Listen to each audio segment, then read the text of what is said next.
Hello and warm welcome to our joint event today between Nutrition International and 3IE, and with a special thanks to all of our supporters to make this important initiative of the launch of the Anemia Evidence Gap Map happen.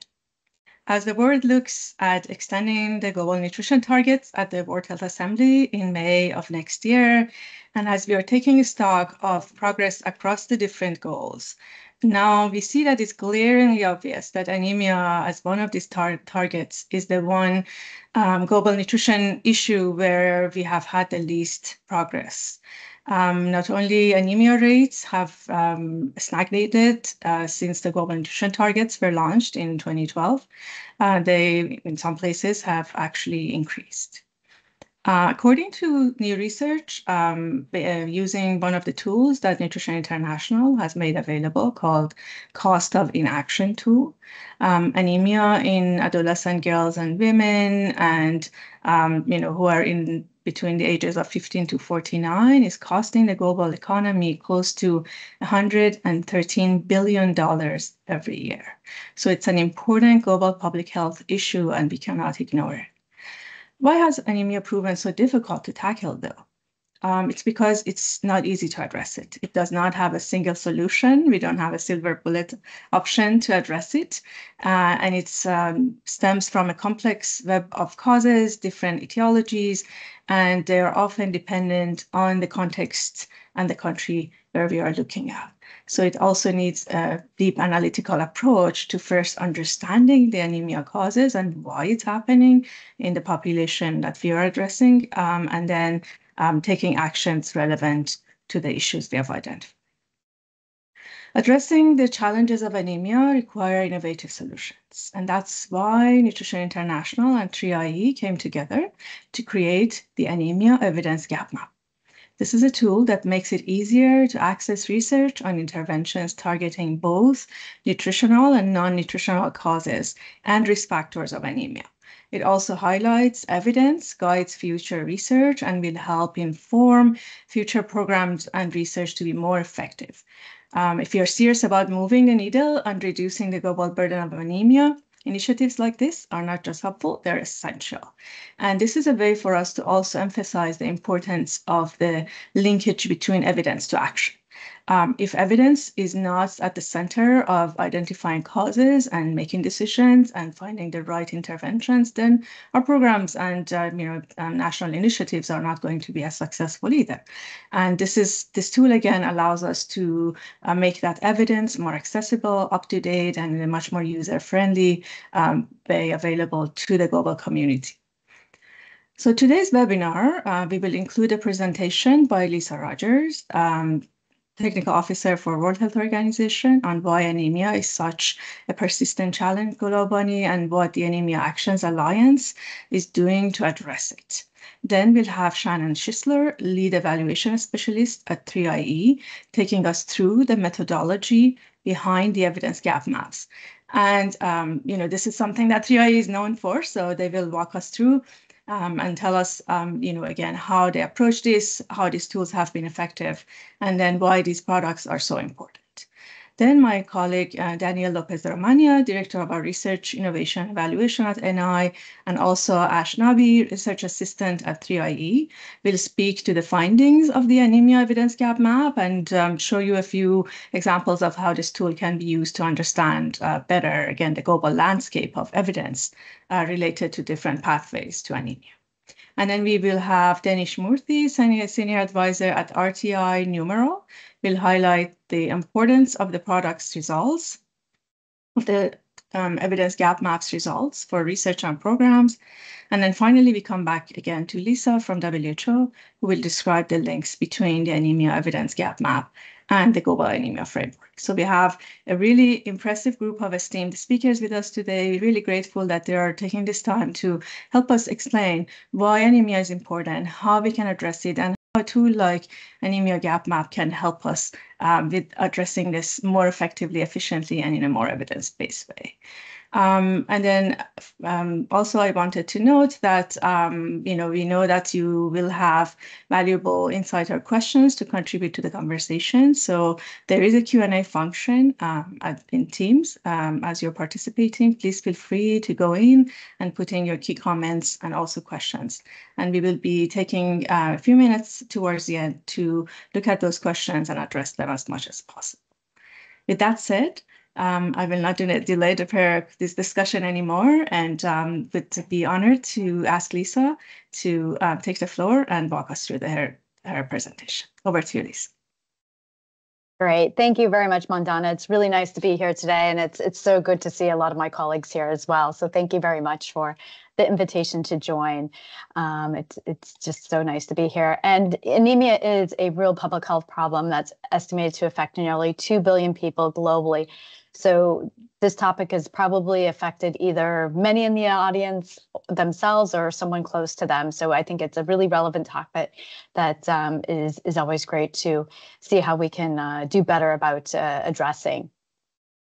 At WHO, we periodically estimate the prevalence of anemia for both women and children. An update is currently in progress for these estimates, but here we're looking at the latest round, which for 2019, it was estimated that 40% of children, 37% of pregnant women, and 30% of women of reproductive age are being affected by anemia globally. And the map that you see here is displaying the prevalence of anemia for children 6 to 59 months of age. And those countries that are shaded in the darker red, that means that they have the highest prevalence of anemia. So you can see the highest burden of anemia for us globally tends to be in the areas of Africa and Southeast Asia for the WHO regions. Now, when we consider the consequences of anemia, we realize that it doesn't just impact an individual, but it impacts their family, their community, and the population as a whole. And people with anemia can have serious health, developmental, and economic challenges, including extreme fatigue and lethargy, increased risk of infections and death, particularly during pregnancy, where it can lead to the increased risk of postpartum hemorrhage, which is one of the leading causes of maternal mortality. Anemia during pregnancy is also associated with higher rates of miscarriages, stillbirths, preterm births, and low birth weight. Developmentally, anemia is associated with lower cognition and poor growth and development, and these can lead to impaired education, physical productivity, and work performance, and therefore a loss of earnings. And as noted by Mandana, the global economic cost of inaction for addressing anemia, if we think about not only the adolescent girls and women, but if we also add in children, it's approximately about $274 billion each year. So it's quite a high economic cost if we do not start addressing anemia more thoroughly. So the problem of anemia is not new. And as Mandana mentioned, we have been tracking the prevalence of anemia in women and children throughout the years. Here we're showing the prevalence of anemia for the time period of the year 2000 all the way out to 2019, where we have the last estimate for WHO. Now that top line is showing data for children. The red line shows data for pregnant women.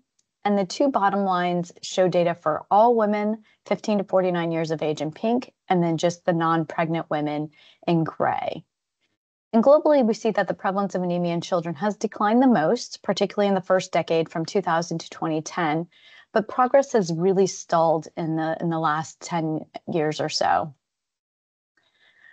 Then, as Mandana also mentioned, we have the global nutrition targets that were adopted by the World Health Assembly, and these aim to reduce the burden of malnutrition and improve nutritional status as part of the comprehensive implementation plan for maternal, infant, and young child nutrition. And one of these targets calls for a 50% reduction in anemia in women of reproductive age by the year 2025.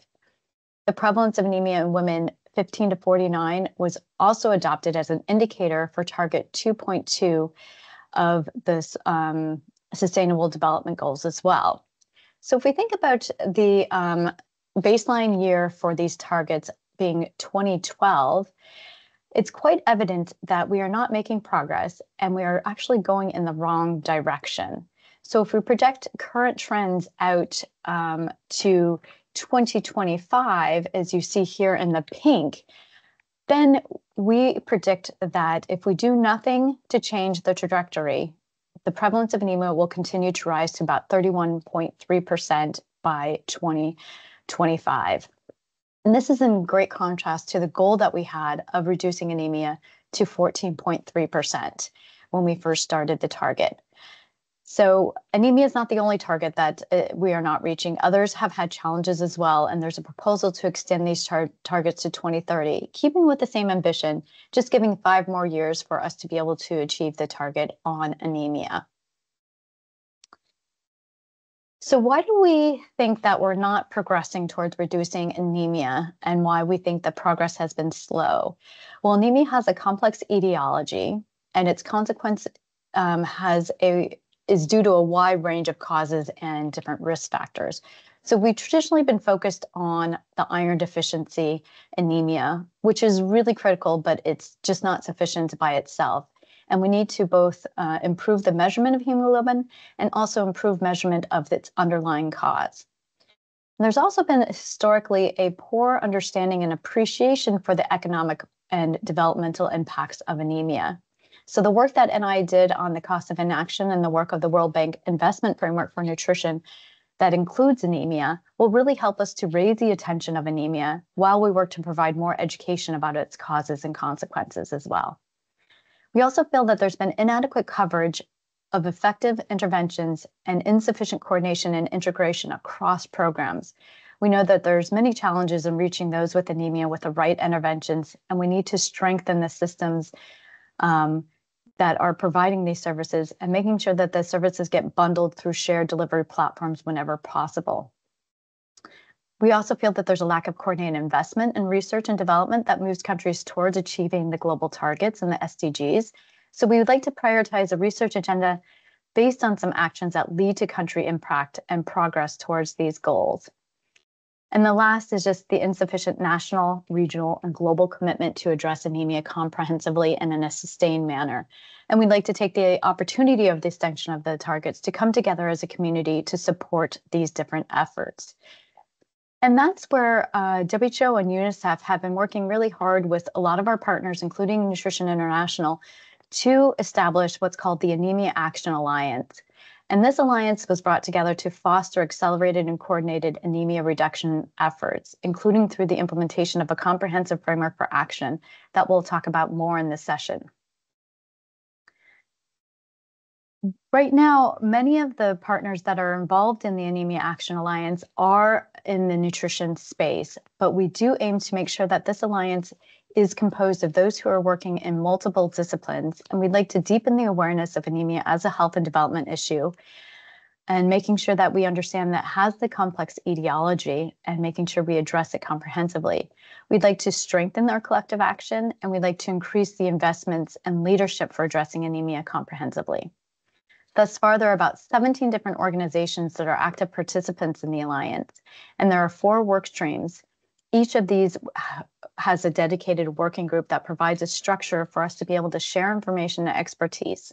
And these work streams include national integrated anemia actions, programmatic implementation, investment, and integrated research agendas. Now, all of these are supported by advocacy and communication so that we can engage more countries and actors in the different relevant sectors. So we must all work together to support anemia reduction efforts. By working together, we feel that we can build on existing initiatives and we can get farther faster.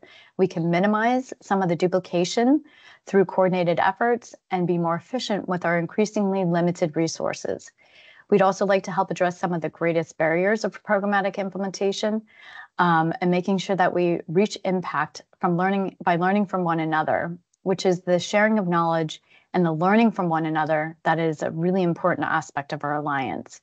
And we aim for this to be a really important platform for which both the countries and the organizations can learn and share information.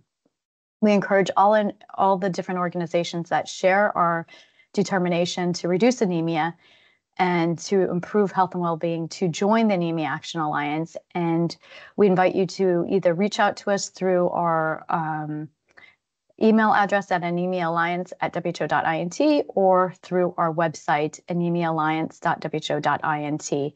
And I'd like to now hand back over to Mandana. Thank you so much, Lisa, for giving us all this background, and also congratulations to the leadership of WHO in advancing the work of Anemia Actions Alliance. I know it's also been great to be participating and supporting from Nutrition International side and many other organizations that we know have been involved in the Alliance. It's a really good way to harmonize action and address areas where we have had bottlenecks to progress in addressing anemia as a global health problem. So I think that's really set us nicely to understand why we are focusing on anemia and an evidence gap map for anemia today. With that, I would like to move over to our next speaker, actually, which would be Shannon Shisler. So Aisha, if you can move the slides to Shannon's. And I think we spoke a lot on evidence gap maps in general, the need of evidence, but Shannon will be talking about the methodology of evidence gap maps and why TIE has been focusing on doing them and producing them, and how they have been, what kind of feedback they've been receiving in terms of evidence gap maps and their importance in advancing action in future. So over to you, Shannon. Thank you so much, Mandana. So yes, my goal is just for us to all have a shared understanding of the value of evidence gap maps, how we approach the methodology, and then I'll hand it to Ash and Daniel to walk you through the actual findings of this particular EGM. So evidence gap maps are a product that 3IE pioneered about a decade ago now. At their core, they are thematic collections of information about ongoing and completed systematic reviews and impact evaluations. And they're really motivated by understanding what the universe of evidence looks like for a particular sector. So which interventions and outcomes have rigorous evidence that are available, what are the gaps in primary evidence? So where might we focus resources for future research agendas, for impact evaluations, but also where do we have a lot of primary evidence, but that we have not synthesized yet? And so identifying those synthesis gaps as well. What EGMs don't seek to answer are questions about effectiveness. So those are really questions for synthesis. But EGMs do include systematic reviews so that if that is something of interest, you can go to those high and medium confidence systematic reviews within the map for a better understanding of intervention effectiveness. And we see many different values that EGMs can offer. They're all available as global public goods that highlight, as I mentioned, both impact evaluations and systematic reviews. And, one of the challenges with evidence use is often poor discoverability. And so this is a way to make that sort of very fragmented evidence much more accessible and visible. We can avoid duplication by understanding what others are already doing or have already done so that we focus our limited resources. And really identifying those gaps and clusters of evidence where we can focus research agendas and make meaningful contributions to fill evidence gaps. They also provide timely and relevant information. So I think particularly when we're able to update maps regularly or make them living through continuous evidence surveillance, we can make sure that users have access to all of the most relevant information on the sector of interest. They can support decision-making, particularly on program design and implementation. So folks can use this to look at what others have done in the sector, how they've done it, how they've been successful. And of course, they can empower stakeholders to make decisions, informed decisions really about priorities for using comprehensive and up-to-date insights of the map to inform the strategic approach to building the evidence base in any given sector. And so I'll just quickly go over the process that we use, quite similar to the process for completing a systematic review. We use a scientific process that is reproducible, it is transparent. We publish protocols for each of our EGMs ahead of starting any particular study. And we begin with setting the scope. And so you'll see the acronym PICOS there, which really just stands for us setting out from the onset, what is the population of interest? What are the interventions that will be included in the map? What comparators will we include? What types of outcomes will be relevant in the map? And then also what types of study designs will we include? Once that's decided, we do a very comprehensive search of both academic and gray literature. We also put out a call via a blog for papers, and we do forwards and backwards citation searches for any included studies. Once we have our universe of potentially includable studies, then we will need to screen those. And again, like systematic reviews, we use gold standard methodologies, which involve screening and duplicate independently to minimize bias. And so we screen first at title and abstract. And then following that, we'll screen at full text. And once we have our includable studies, then we move into data extraction, where we will extract relevant descriptive data from included studies, and where we will also appraise all of the included systematic reviews.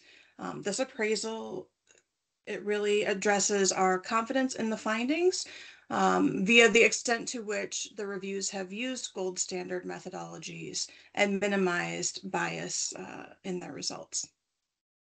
And once we have extracted and gathered all of that data, then we are finally able to compile our map, which exists online, is interactive. And I'll leave it to Ash to walk you through how to navigate that. But I'll just close with a bit about how we see EGMs as a real value within an evidence cycle.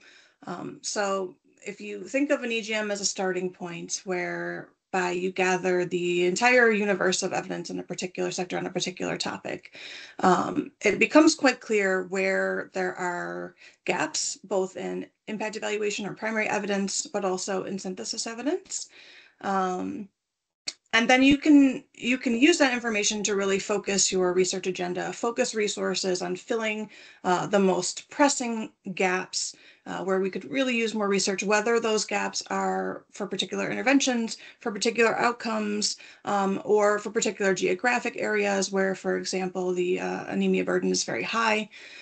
And then hopefully after filling those gaps, then we can update the EGM or as I mentioned, potentially have it be a living EGM with continuous evidence surveillance so that it's constantly being updated to fill those gaps. And then really understanding where we have a lot of primary evidence and we can really start looking at effectiveness by filling synthesis gaps. So with that, I'm going to hand it back to Mandana. Thank you so much. Thank you very much, Shannon. Really helpful to understand the methodology and the purposes that EGMs serve. And I also really like this cycle in the end, even already reflecting on, in anemia, we have looked at the evidence. We are at the point where we are releasing an evidence gap map, but we also need to look at areas where we need to do maybe more primary evidence research development, and also maybe do some further systematic analysis, systematic reviews on where there are some major gaps. So that could be a next step already for the community in the anemia space. So with that, I would like to then give the floor now to my colleague Daniel and also Ash, who would specifically then talk about findings of the anemia evidence gap. Over to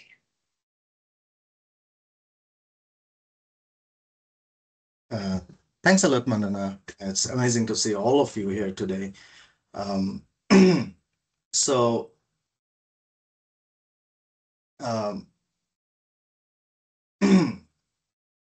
I just want to introduce the team for the Anemia EGM before we start looking at the key findings. So as you can see in the team, I was the project manager, and Diana Ingun and Shannon supported the team. Also, colleagues from Nutrition International, Mandana, Daniel, and Allison were key part of the Evidence Gap Map project. We also like to acknowledge the big team of research assistants who supported us throughout the project.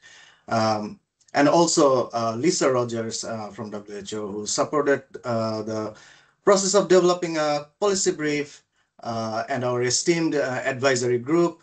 And also we'd like to thank Charlotte Lane for her contribution to the scoping and protocol development of the project, and also reviewing the final report.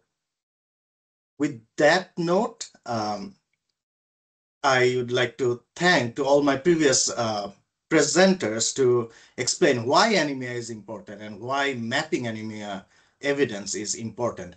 Just reiterating their point, one thing that has been agreed across the board that we need evidence on to drive the massive effort needed to reduce anemia at global scale. And yes, there is evidence out there, but the evidence is scattered. And this is a challenge because decision makers may not have the time and resource to access all the evidence they need. And this may lead to a duplication of efforts. But rarely we saw any mapping of evidence or review of evidence that has been done in a comprehensive way to cover all the diverse causes of anemia. So on that note, we developed this comprehensive map of anemia interventions. And in this map, we systematically searched, organized, and characterized the evidence. We identified gaps in primary and synthesized evidence, and we identified priority areas for primary and synthesis research. So Shannon already walked you through the basic process of the mapping. So now I'll discuss those steps further in detail. So as Shannon mentioned, we start the any evidence gap map by setting the scope of the map using a framework. So the framework we developed was based on established literature and developed collaboratively with colleagues from NI and our advisory board. So in this framework, we approached anemia as an interdisciplinary issue caused by biological, socioeconomic, and ecological risk factors, reflecting the multidimensional etiology of anemia. And based on this framework, we defined our PICOs, which is essentially the boundary of the eligibility of our EGM. So we had no restrictions on any population characteristics as long they are from the low and middle income countries. We included studies published since 2012, which is the benchmark year, as Lisa mentioned. We included quantitative impact evaluation with valid comparison groups and systematic reviews of effectiveness. In terms of interventions, we included 3 domains of interventions. So first, interventions addressing direct causes of anemia, such as infectious and chronic diseases, gynecological and obstetric conditions, inadequate nutrition. And our second domain included interventions addressing intermediate risk factors such as food insecurity, access and use of health and nutrition services, inadequate knowledge and awareness, WASH, and family planning. And finally, interventions addressing underlying risk factors such as low educational attainment, unequal health policies, cultural norms, and poverty. In terms of outcome, we included, of course, primary outcomes of anemia and hemoglobin, but we also included other outcomes related to the above mentioned causes and risk factors. Based on the PICOs, we systematically searched in academic databases and gray literature sources. We also we tracked citations of the included studies and accommodated recommendations from experts. Throughout these processes, we identified more than 46,000 records. First, we screened them based on our predefined criteria at title and abstract level by trained reviewers as well as a machine learning tool. And then based on full text of those studies by human coders. So all screenings were done following standard methods of double independent coding. And finally, we identified 20 2,196 unique impact evaluations and 195 systematic reviews. And I'm very excited to say that this is one of the largest evidence gap map 3i has produced to date. So once we have our pool of eligible studies, we extracted the study characteristics and mapped them on our interactive evidence gap map. I request Aisha to put the link of the online map on our chat so that you can, and I encourage you, all of you, to explore the map. Just to give you a quick tour of the map and how to navigate it. So on the screen, you can see a view of the online map, and at the bottom of the map, you see a grid that presents the evidence organized in a matrix format. The vertical axis on the left is the axis that shows the interventions, and the horizontal axis shows the outcomes. And the grid that intersects particular intervention and outcome pairing shows the studies evaluating that particular intervention and reporting that particular outcome. So if you focus on the box in the circled here, you can see there are a few bubbles. The gray bubble in the middle presents the impact evaluations, and its size corresponds to the number of studies. The bubbles on top of the gray bubble shows the systematic reviews. The green bubble on the left are the high confidence systematic reviews, and the orange bubble is the medium confidence in systematic reviews. You can also see this area, which shows the cluster of evidence, meaning we found both primary evidence from impact evaluations and synthesized evidence from systematic reviews for all these intervention and outcome pairings. And for intervention and outcomes in this area shows evidence gap. So for these intervention and outcomes, we found no evidence whatsoever. I would also like to highlight this particular group where you can see there is a gray bubble of impact evaluations in the middle, but no bubble on top of that. So which means there are primary evidence for this particular intervention and outcome pairings, but there is no synthesis evidence. Also, on top of the grid, you can see a set of filters, which you can use to select a subset of evidence of your interest based on study characteristics such as methods, geography, and other population characteristics. So this is how to navigate and find the evidence of your interest from our online map. I highly encourage all of you to explore that. But I now will focus on what we found from the overall mapping exercise. So as you can see, we found that evidence on effectiveness of anemia intervention has been growing steadily over the last decade. 92% of the evidence we found are basically impact evaluations and experimental in nature, particularly.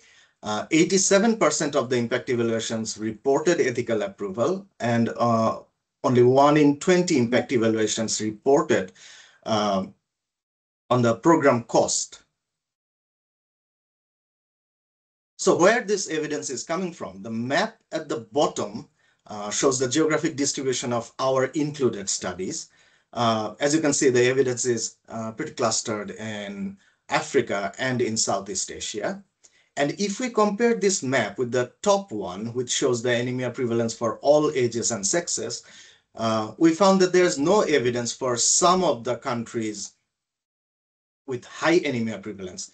A few examples such as Guyana, Suriname, South Sudan, and Somalia, as you can see from the circled countries at the bottom of the map. And our map accommodated studies focusing on all population groups. However, we saw more than half of the impact evaluations evaluated impacts on an adult population. And in terms of gender and reproductive status, women of reproductive age, specifically pregnant women, were the most commonly evaluated groups, in the studies that reported these specific population focus. A caveat to this data is that 60% of the included studies did not report focus on any specific groups. So with that note, I will now hand it over to Daniel to walk us through the key findings of the AGM. Thank you so much. Thank you, Ash. Thank you, Mandana. It's great to be here to launch this evidence gap map. Let me move on to the next slide. So main findings from the impact evaluations that we included in the evidence gap map, about 78% of these focus on interventions that address direct causes of anemia. And only 6.5% of the impact evaluations focus on intermediate risk factors for anemia. And less than 1%, very, very few, focus on interventions to address underlying risk factors. About 50% of all of these impact evaluations evaluated multi-component interventions, so more than 2 interventions being delivered and being evaluated. About 75% of the impact evaluations were about nutrition in general, with a low number of these on infection or chronic diseases, except maybe for malaria, and on gynecological and obstetric conditions. So not a whole lot being done about evaluating impact of non-nutritional interventions, if you will. It was also striking to find that about only 3% of all studies included targeted adolescent girls, with no impact evaluations on family planning or SRHR.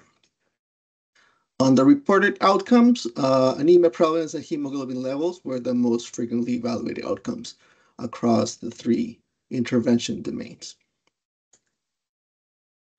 Diseases targeted. About 31% of the impact evaluations reported having targeted or evaluated a specific disease, as you can see in the graph, with, again, malaria being the one mostly studied, followed by inflammation in general, health meds, HIV, obesity, other parasites, and TB.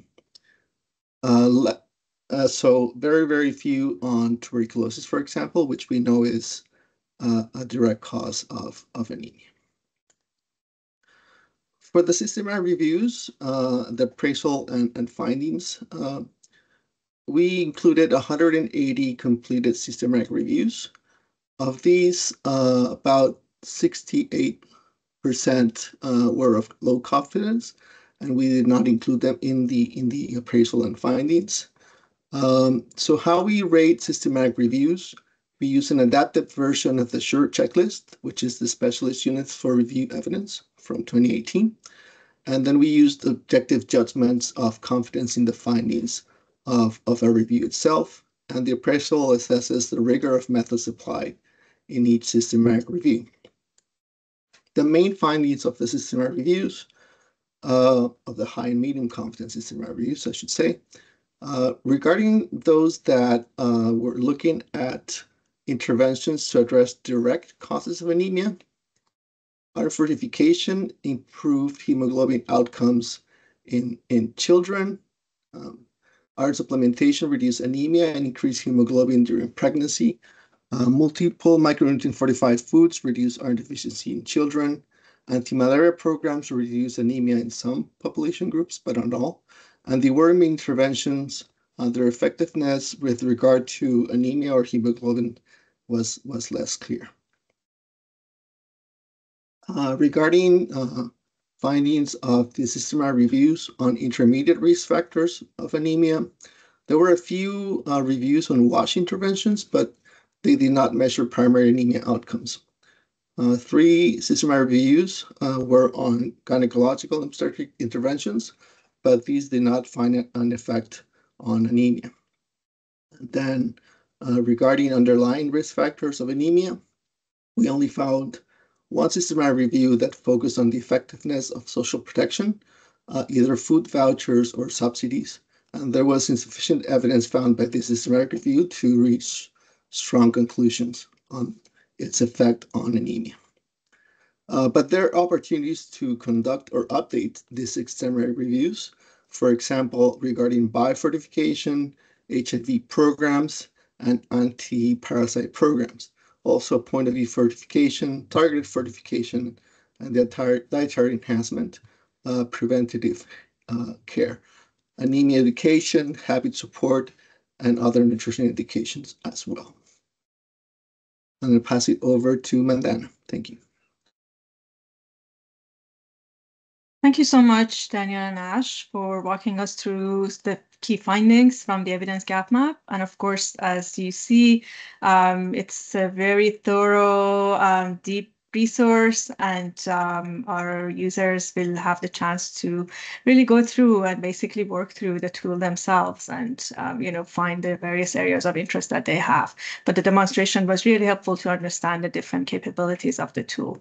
I also want to bring everybody's attention to the fact that we have posted links in the Q&A, both to a brief on the evidence gap map and also to a document from the WHO on interventions to reduce anemia, and an explanation of that as well. So just make sure you keep track of these links and keep them for future purposes as well. That would be the one place you would have access to them. It's in the Q&A today.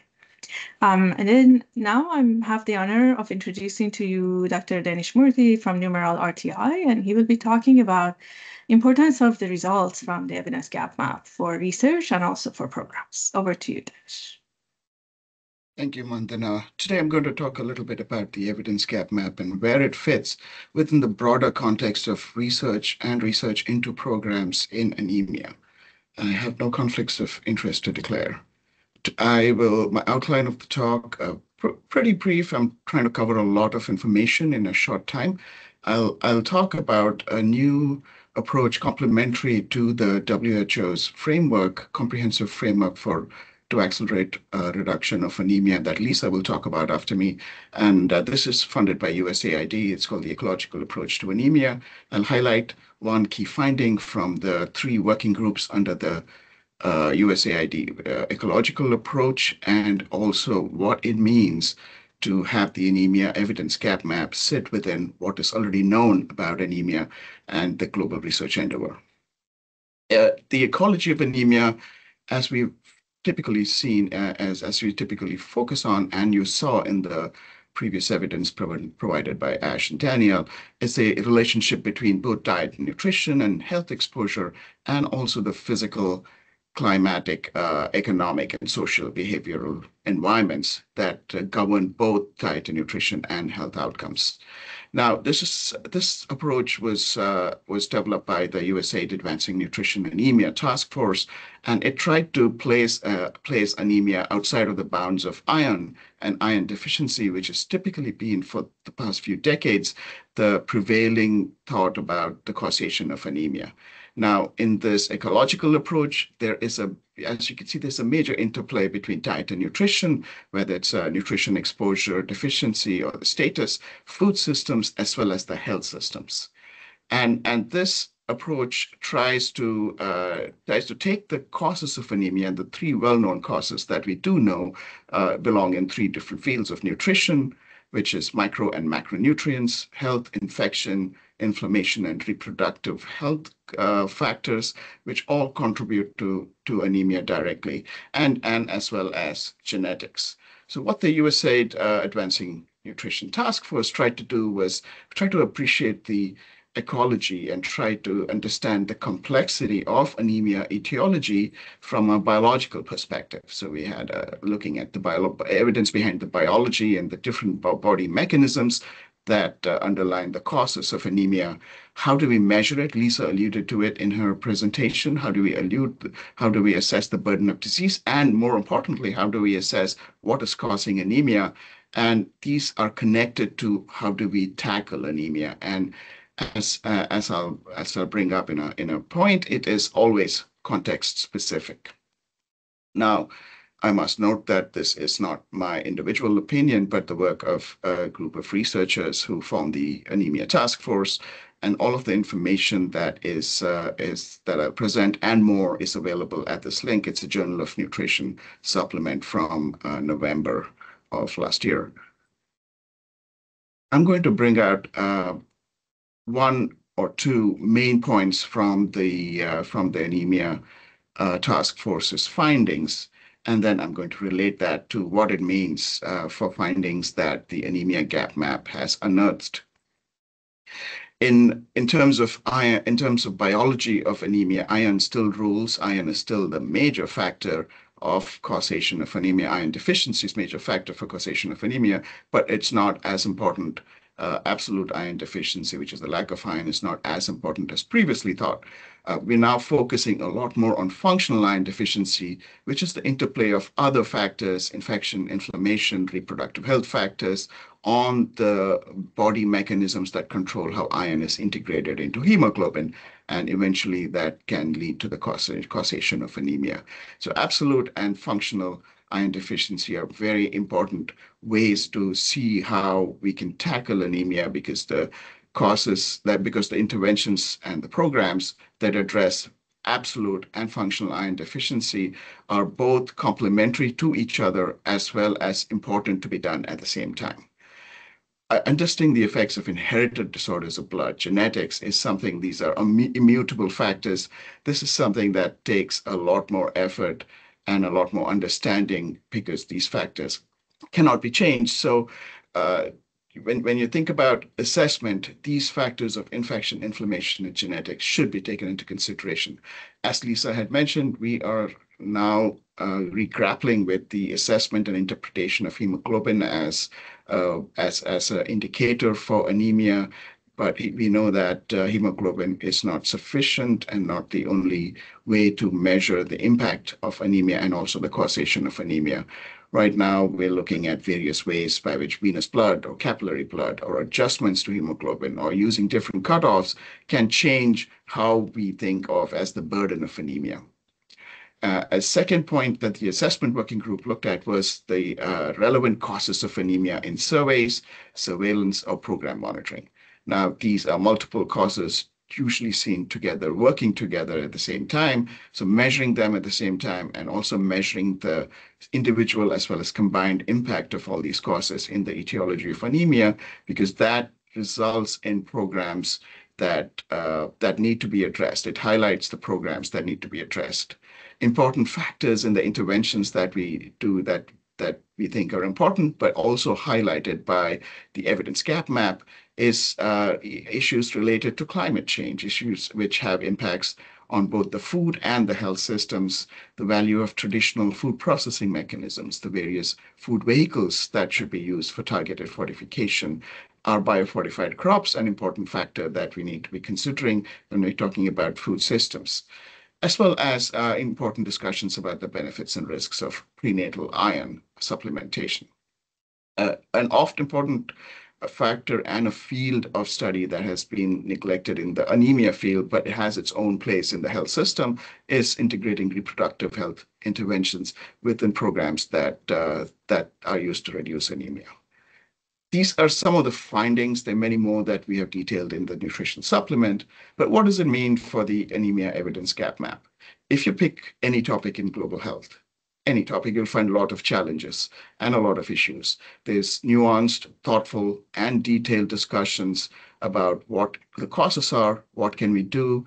But I want to step back from very specific issues related to anemia and then talk about where this fits in within a global research endeavor.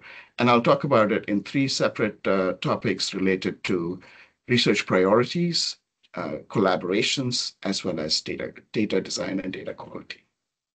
Now, what the evidence gap map is highlighted is the focus on causal mechanisms of the etiological factors. This is related to the biology of anemia.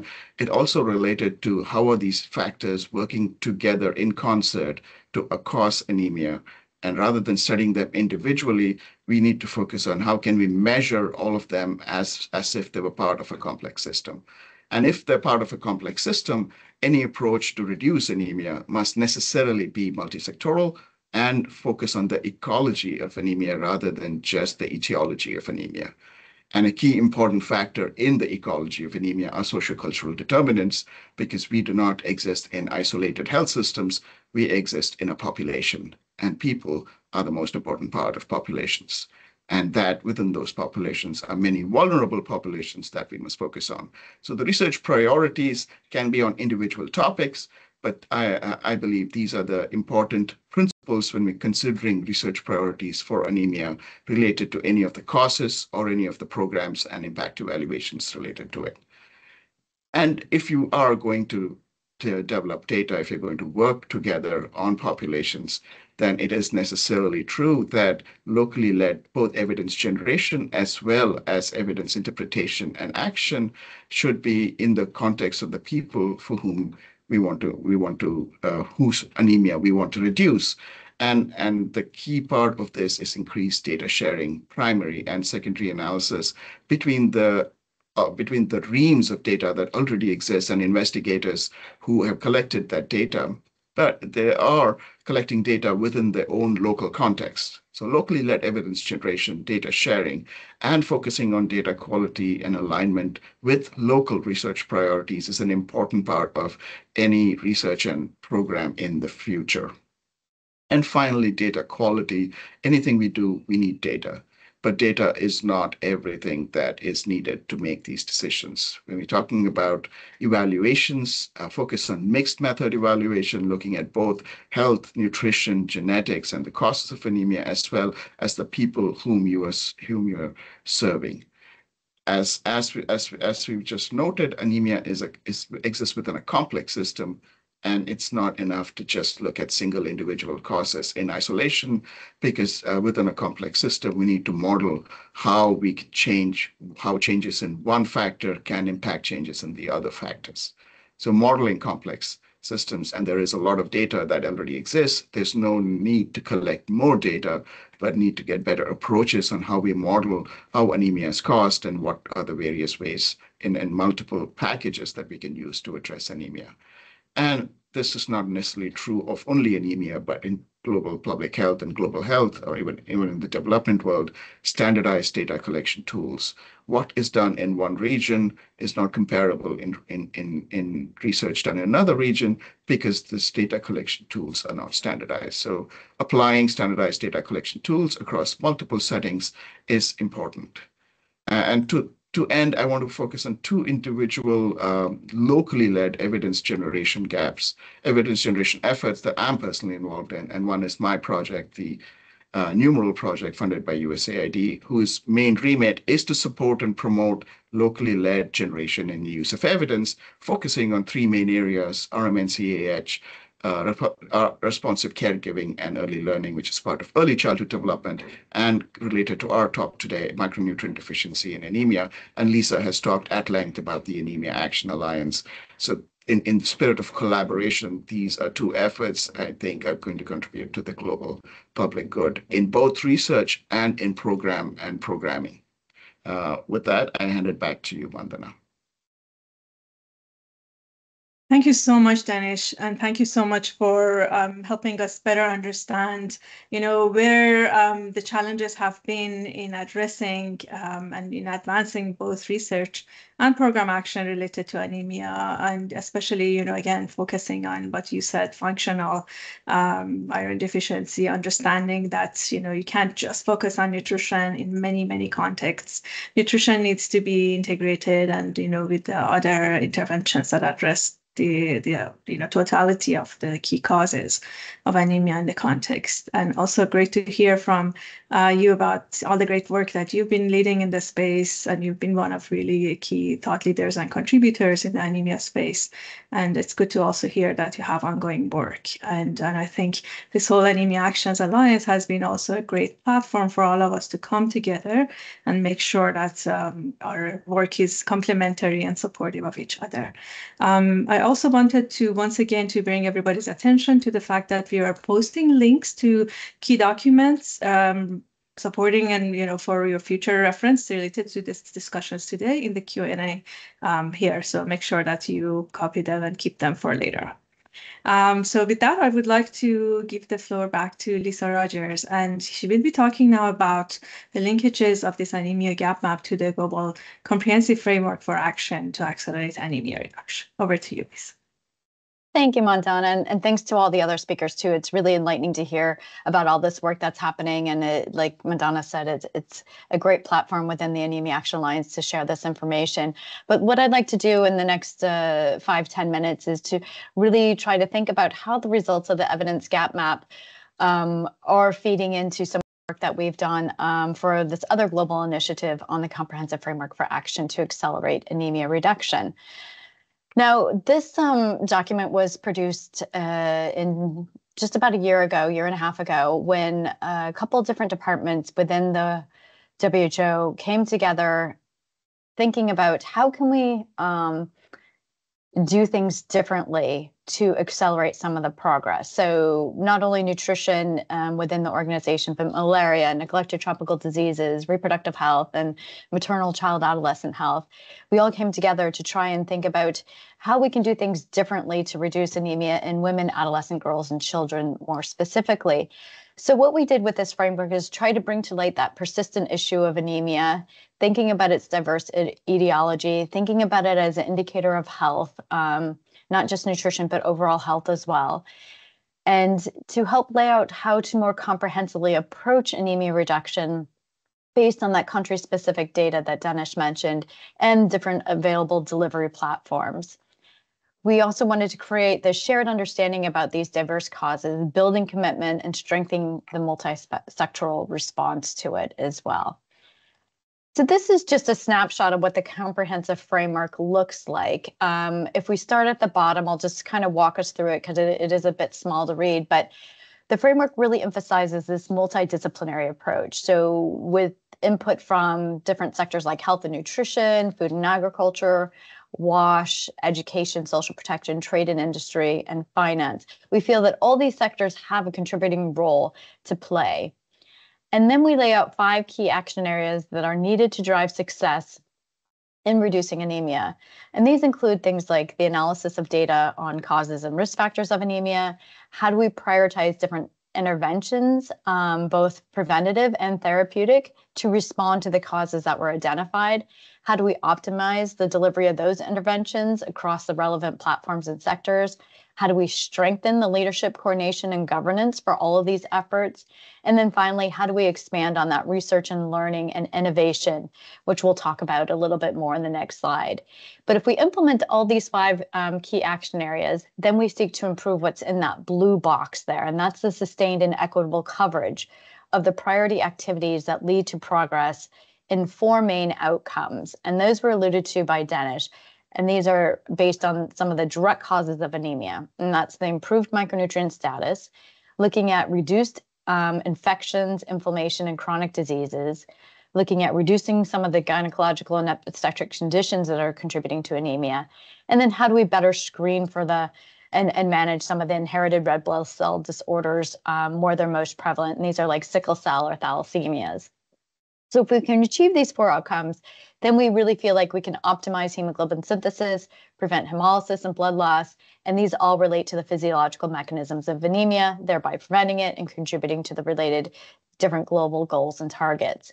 So this is sort of how we're structuring the work of the framework and our document here.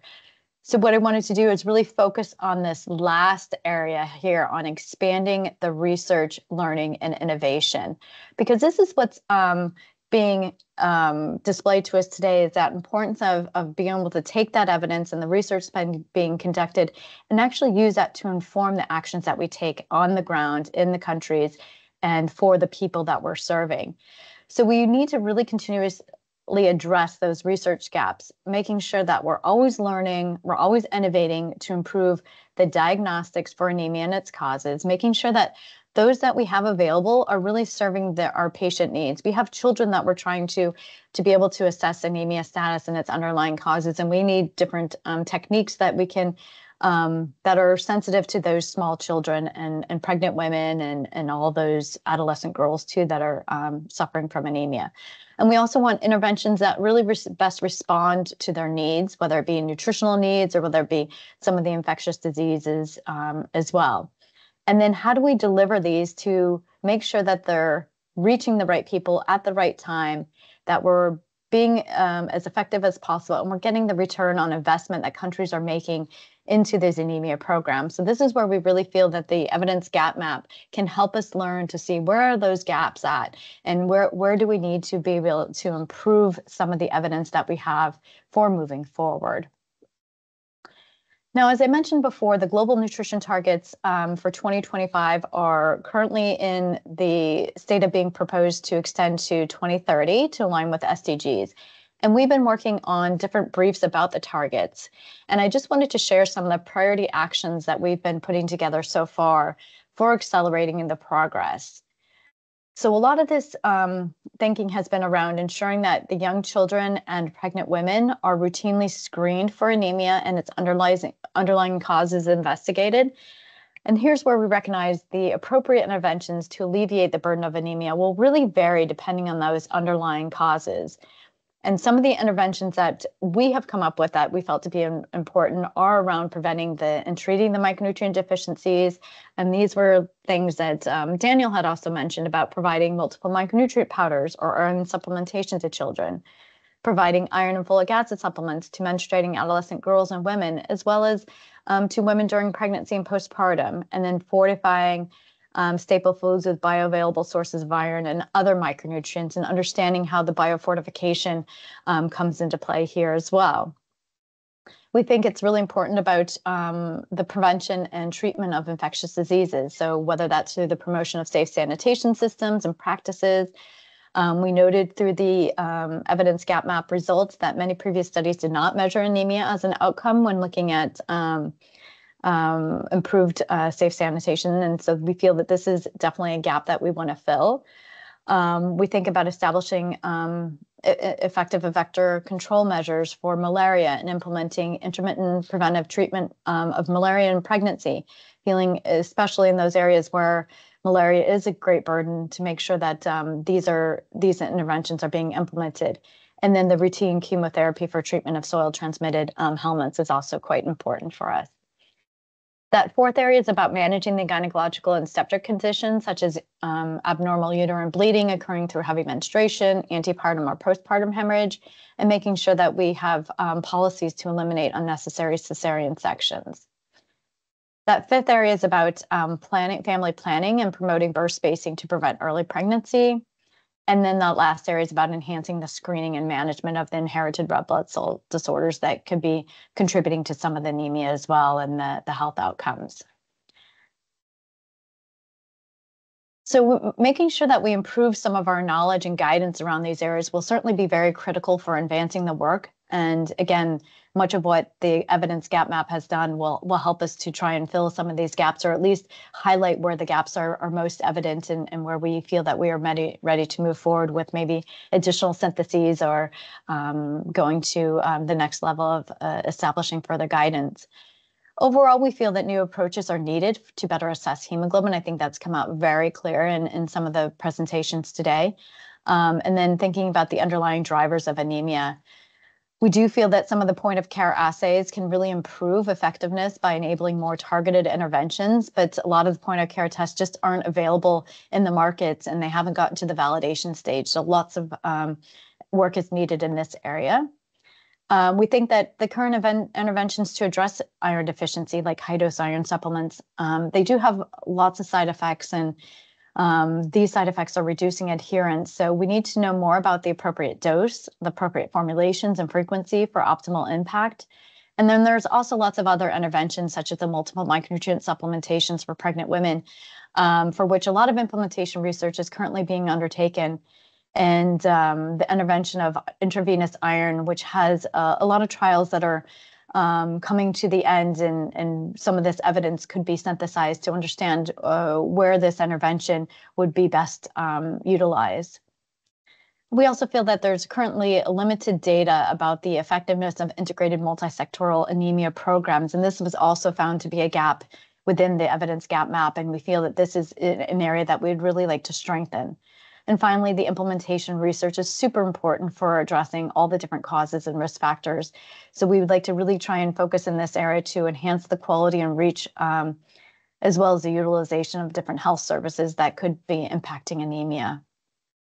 So we're really grateful for the work that 3IE and Nutrition International have done in conducting this evidence gap map, and we look forward to be able to utilize this work along with some other pieces of evidence to further our efforts in bringing our best guidance. And what we'd like to do is we'll certainly be adding this to the work of the repository of publications and tools that the group of the Anemia Action Alliance has put together. And we feel that this is exactly the type of collaboration that we'd like to see, and so that we can all help to move forward in an aligned direction and really combine our efforts so that we can provide countries with the best evidence as possible. So thank you very much for your attention, and thanks for all the work that has been done so far. Appreciate it. Thank you very much, Lisa. Thanks for helping us also connect better to what the Anemia Actions Framework is now proposing as the way forward, especially Action Area 5, as you were talking about it, which is, making sure we also always identify evidence and research and innovation priorities, and then as a community come together to in order to address them.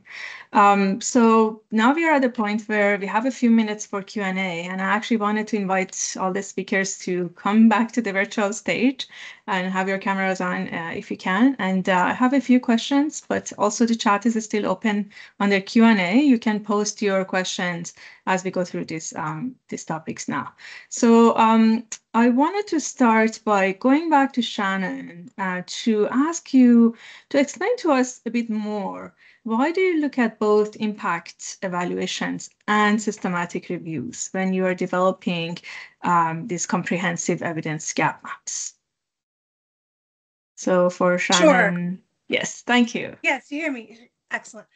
So I think it's twofold. I think understanding the universe of available evidence, rigorous evidence is wonderful, but I think questions that folks often have are related to what works, why, for whom, at what cost. And so identifying the sort of highest confidence evidence on effectiveness, I think is also key for the users. We encourage users to look at those high and medium confidence reviews that exist in the areas of interest for you, and those can be really great sources of information about, as Lisa was saying, about implementation, but and not just effectiveness, but again, the why, the for whom, the how. And so I think those are equally as important. And then I think, we want to know what that universe of evidence is, and that picture would be incomplete if we didn't also have that systematic review component, and also being able to identify those gaps where we do have a lot of primary evidence, but we could still use synthesis work, or we have synthesis work that's good, but it's quite outdated because I think we see the growth of this evidence has been, very intense over the last decade or so. And so making sure that those syntheses are using the most up-to-date information. If we see something that's great, but it's older, there's opportunities to update it to include all of that new evidence and to get a more complete picture. So I think both, having access to the information about effectiveness and implementation, but also being able to identify clearly what are the gaps in our knowledge, and where could we invest in new synthesis work. Thank you very much. That sounds amazing, of course, and really useful, again, to help with reducing the complexity as much as possible of dealing with this much literature, especially, as you said, in a very fast-growing field. Linked to that, we have a question posted here that, how do you ensure that you update the findings from these evidence gap maps? Would you speak to that? I guess the anemia one is brand new. But on the other ones you've done, have you had mechanisms for every once in a while going back, updating, or at least having some guidance on how these could be living evidence gap maps as the evidence is being generated constantly? Yeah, I think, we're really trying to promote living synthesis products, so both systematic reviews and evidence gap maps, where we use continuous evidence surveillance. We've done this in a few projects. So we have a food systems evidence gap map that was living for several years, that was funded through GIZ, and So they funded quarterly updates of that map. And so we were able to really keep up with the new literature. Similarly, for the humanitarian assistance evidence cycle, EGM that came out recently on food security interventions in humanitarian settings, we did that map 2 years ago, and that team funded an update this year. So we were able to include actually quite a lot of new evidence, which is very exciting to see the growth in the fields, especially those that are newer.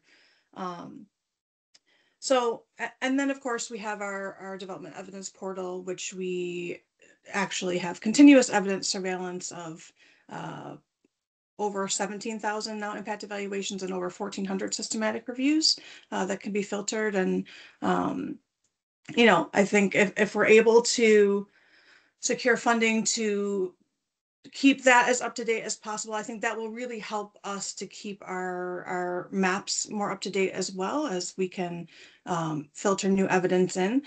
But yeah, I think, you know, as they are static pictures until they either become living EGMs or they become continuously updated.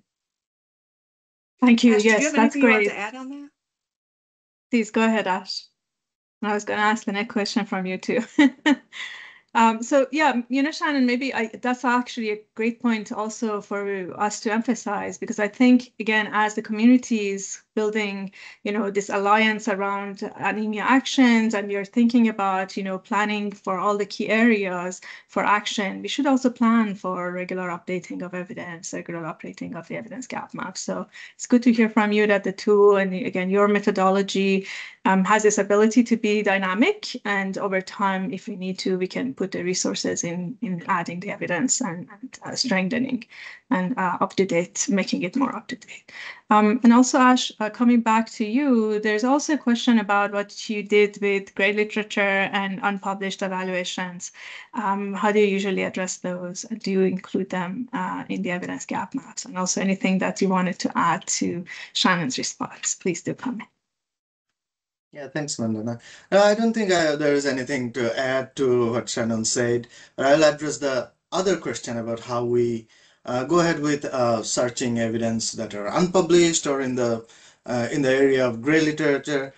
So we, of course, like in our search strategy, we don't only look at published peer-reviewed journals and databases, but we also look at registries like RCT registries, and there are registries for systematic reviews where we can find like protocols and ongoing registrations for ongoing impact evaluations and systematic reviews. So we search in those registries as well. On top of that, we also search for ongoing and gray literature publications in various websites and organization websites and publication databases. For example, I'll just give you a few examples like LDs, IDEAS, DFID network, Social Science Research Network. There are World Bank Development Impact Evaluations, so the DIME resource repository, and then there are IFPRI organizations like IFPRI and CJR. So we look into these websites as well, and the list of these kind of databases and repositories we look into were developed in collaboration with experts, suggestions from our advisory groups and our colleagues at Nutrition International, and yeah, so this is quite an I'll say we look for, like, we conduct like targeted search for gray literature in these sources, as well as I suggest as we discussed previously, that we opened a call for papers from experts or like public through blogs and consultations with various experts in the field. So from all those sources, we also gather these ongoing and gray literature sources.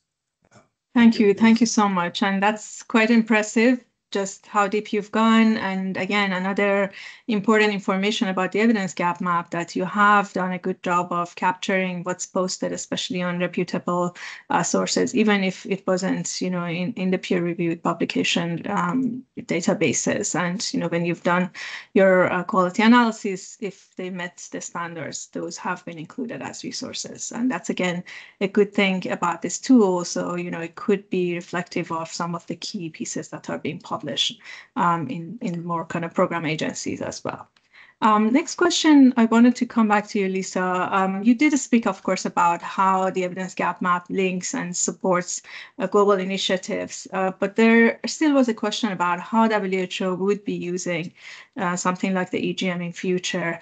And also, I wanted to ask you, specifically talking about research and evidence gaps that have become prominent, looking at the evidence gap map, do you think there would be some priorities for where we need to focus to bring new evidence and do more basic research in future? Yeah, that's an excellent question.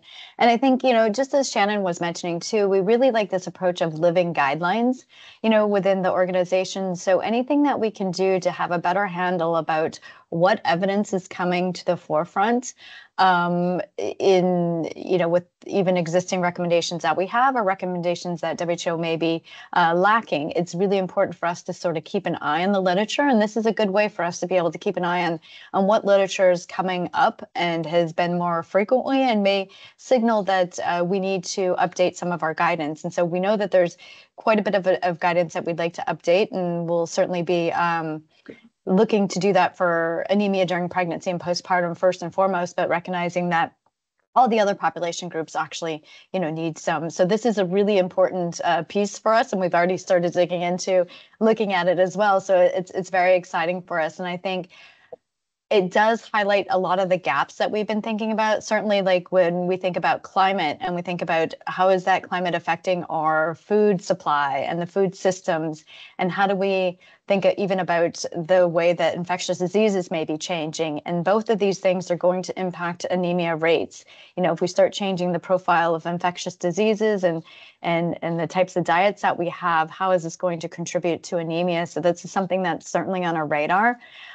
We feel that diets are really important for not just anemia, but for overall health and well-being. And so how do we make sure that we're providing the best diets as we can while we're preventing infections? Because we want good diets to, help us to be strong and, resist infections. But then we know that when you do get a infection that, you are not able to absorb and utilize the nutrients to the best. So these two things are really important. And that, I think, is also something that the evidence gap map highlighted is what is the package of interventions that are needed in order to best address anemia. And I think it also goes back to reproductive health. And I think about the adolescent girls, and I think about the heavy menstrual bleeding. And I know that there's quite a few interventions that are coming up that could help in this situation, and not only with the anemia side, but also their school attendance, their education, and their overall health. So I think it's there's a lot that will be combined, and this is a really important area for us that the evidence gap map has also highlighted. So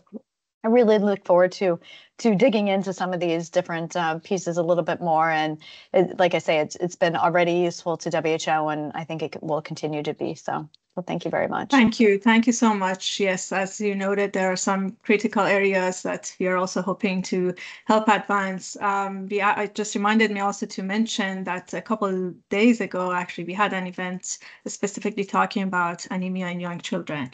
And again, the key actions needed there, key gaps that are there. So I think that's an area where, for example, we have some interventions and we know they have impact. We have had challenges in implementing them in scale, in sustainability. So there's a lot of implementation research that's needed there. So there are some areas that I think could be really beneficial to advancing some critical work in the anemia space. I wanted to ask the next question from Danish. You showed us the impressive slides, on how you've brought the Anemia Task Force together, for example, all these different experts with various backgrounds. And I also know, again, your leadership in this space and having collaborated and worked with many, many actors and researchers. I wanted to speak more about collaboration And what do you think the role of collaboration is in advancing research and programs? Thank you, Mandana. And that was a slide that came about looking at all of the results of the anemia gap map. For the past few decades, the kind of way we've been operating is all work is local and all decisions are global. I think we have to change that to all work is local, all decisions are local, and then the global can have a role in it. And I think we can learn from local action, local decision making, and then how that translates to different areas to become like a global guideline. Uh, at Numeral, which is the current project I work on, USAID's remit has been focused on the local and not just local decisions, but also local capacity, local leadership, local evidence generation and interpretation in that local context. I think collaborations, mainly among local researchers, is going to be a boon for all of the various actors involved. There's going to be easier ways to find tools, to find resources, to find data, and also look at new evidence combined together as a collaborative group. And this might help refine research priorities and avoid duplication of work. And I think the Anemia Action Alliance is one global network we're thinking of as a platform for bringing local researchers together and build their own communities of practice, if you will. I have previously worked with another group that works out of Kenya. This is the Learning Network on Nutrition Surveillance. They organized an anemia data meeting, a regional anemia data meeting in Africa in late July, August this year. And these are ways by which I think local collaborators can contribute both their local knowledge, local context to the global effort, but also be able to draw upon experiences and evidence and data and tools from other collaborative partners, be it in their local area, in their region, in their country, or even globally, to help advance their work and then make sure that we're all working towards a common goal.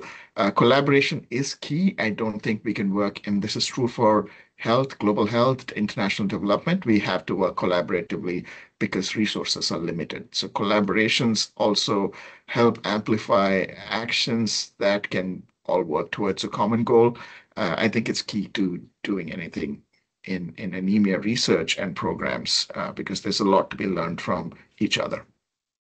Thank you. Thanks. Great comments, and couldn't agree more. I think that, again, we spoke that anemia is multisectoral. So not only we need to also work closely with each other within the nutrition, but also, increasingly bring actors from other relevant sectors to be able to have that local action that you spoke about.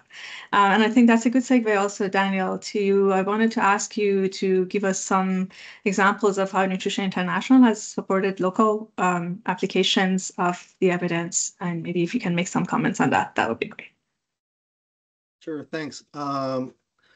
So for me, let me start saying how this is useful. This tool is useful for NI because to me it's twofold. So the tool functions really is twofold as well. It's to understand what is the current evidence, but I would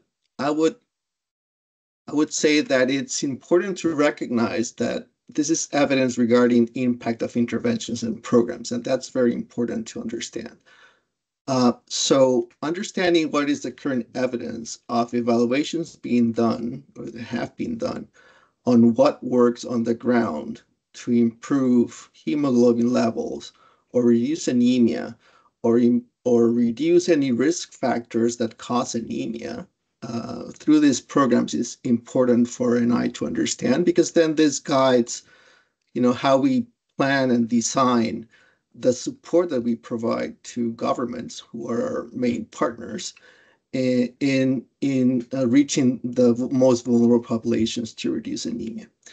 And then the second thing that I really love about the tool is that it really is a visual of seeing where the gaps are then regarding what is missing to further then reduce anemia in these populations, because maybe there's no impact evaluation that has been done to truly understand then this other intervention doesn't really work. Does it work better than another one? Does it complement another one? And so on and so forth.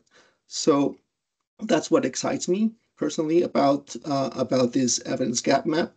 And in the past, Ida and I, we usually use, we're very much evidence-based institutions. So evidence does guide how we design and program our programs, if you will, the projects that we do to, again, support government programs that are addressing anemia, whether these is, food fortification, or weekly iron and folic acid supplements for adolescents, iron folic acid supplements for pregnant women, and so on. So we do want to know what is the latest evidence with regard to the effect of these interventions, and whether the way that we implement these interventions also works.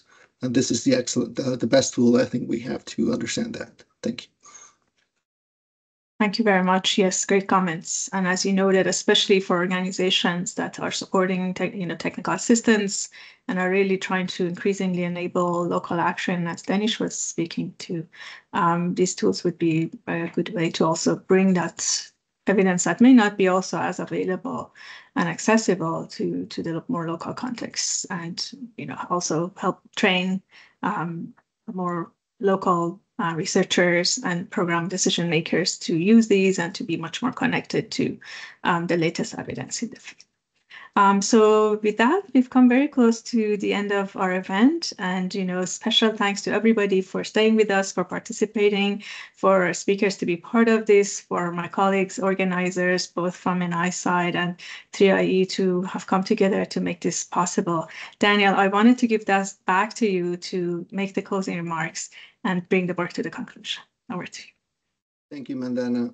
Well, I can't thank enough our distinguished speakers for their well-thought presentations. And I think I can speak for all of us involved in this project that we're really proud of this work, and we're really excited to be celebrating the launch of this tool today. Our hope is that, that with better information about where the evidence on anemia is lacking, that decision makers will be able to better target resources and fill this important evidence gap and avoid duplication, as Danish had mentioned previously. So this will ensure that we're continuously learning and innovating to improve interventions, as well as their delivery, to enhance their reach, effectiveness, and return of investment. So I think for me, this is about more than just fleshing out a research agenda, right? It's about creating a foundation of informed action and ultimately driving progress that can improve the lives of countless people, especially women and children in low and middle income countries. So we're really calling to everyone for increased resources to improve evidence and research, because we think they're critical to the success of these programs. Better informed anemia reduction policies and programs that scale proven context-specific anemia interventions are sorely needed. And they start to address the real drivers of the global prevalence of anemia, and begin to make progress on our global goal of reducing anemia rates by half, as Lisa pointed out. So I want to thank all of you really for your hard work, your vision, your commitment to this cause. And we will look forward to continue our efforts and working with all of you to tackle anemia the right way. Please don't forget to visit the webpage of the Anemia Action Alliance to learn more about this important initiative. And I thank you and best wishes to everyone. Thank you very much. So the Evidence Gap Map is officially launched as of today. And yes, please feel free to follow the link and use it. And thanks again to everybody. And looking forward to coming together again with the nutrition community to address the important issue of anemia. Thanks, everyone. Have a good rest of the day. Bye. Thank you very much. Thank you. Thank you, everyone. Thank you all.